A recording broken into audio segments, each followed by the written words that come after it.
সকল শ্রেণী পেশার মানুষ এখানে উপস্থিত হয়েছেন। আমরা কিছুক্ষণ আগেও দেখেছি যে লম্বা লাইন এখানে হয়েছিল এই মানিক মিয়া অ্যাভিনিউয়ের সামনের সড়কে, সেটি আস্তে আস্তে কমে আসছে, কারণ সেই লাইনের লোকজনই এখন ভেতরে দক্ষিণ প্লাজার সামনের যে মাঠটি, খোলা উন্মুক্ত জায়গা, সেই জায়গায় ইতোমধ্যে প্রবেশ করতে শুরু করেছেন। এবং এই ক্ষেত্রে আমরা যেটা দেখেছি যে এখানে যারা অংশ নিয়েছেন সেখানে একদম শিশু বয়স থেকে শুরু করে বয়োবৃদ্ধ বিভিন্ন শ্রেণী পেশার মানুষ, এখানে বিভিন্ন বয়সের মানুষ এখানে অংশ নিয়েছেন, সমাবেত হয়েছেন।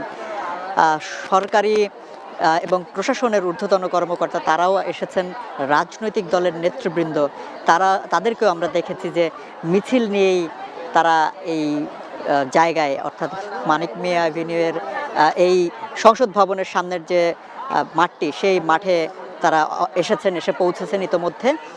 এবং এই যে মানুষের গণজমায়েত, সেই গণজমায়েতকে কেন্দ্র করে খামারবাড়ি থেকে শুরু করে এই পাশে ২৭ নম্বরের যে রাস্তাটা, সেই রাস্তার অংশ পর্যন্ত দুটি পাশেই ব্যারিকেড দিয়ে এখানে সড়কে যানবাহন চলাচল বন্ধ করে দেওয়া হয়েছে এবং দুই পাশের সড়কের দুই মাথায় অস্থায়ী গেট বানানো হয়েছে এবং সেখানে আইন শৃঙ্খলা রক্ষাকারী বাহিনীর সদস্যদের ব্যাপক উপস্থিতি সেখানে দেখতে পেয়েছে এবং যারাই এখানে আসছেন তাদেরকে একদম পূর্ণাঙ্গভাবে চেক করেই তাদেরকে ভেতরে ঢোকার অনুমতি দেওয়া হচ্ছে। এবং সেইখান থেকে আসার পরেও যে সরাসরি তারা ঢুকে পড়বেন এমনটি আসলে না, এখানে কয়েক স্তরের নিরাপত্তার ব্যবস্থা এখানে করা হয়েছে। এবং যেটি বলা হচ্ছিল যে এই আজকের যে এই জানাজা, সেই জানাজাকে কেন্দ্র করে রাজধানীর বিভিন্ন গুরুত্বপূর্ণ পয়েন্টে আইন শৃঙ্খলা রক্ষাকারী বাহিনীর সদস্যদের মোতায়েন করা হয়েছে। এখানে সেনাবাহিনীর টহল আমরা দেখেছি, একই সাথে বিজিবির বেশ কিছু টিম এখানে রাখা হয়েছে। স্পেশাল যে ফোর্সগুলো রয়েছে তাদের সদস্যদেরকেও আমরা দেখছি। এছাড়া তো বলাই হয়েছে যে সাদা পোশাকের যারা থাকবেন তাদের সংখ্যাও কিন্তু কম নয়।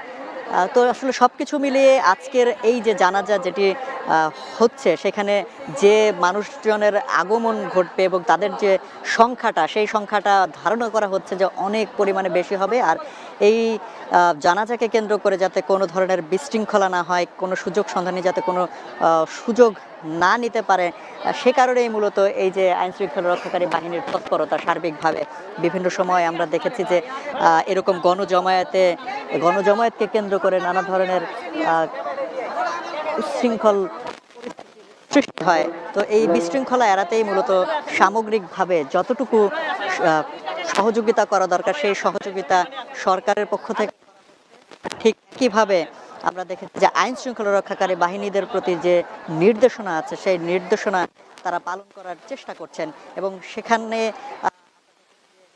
সেই নির্দেশনা অনুযায়ী তারা বিভিন্ন জায়গায় তাদের যে পরিকল্পনা সেগুলো সাজিয়েছেন।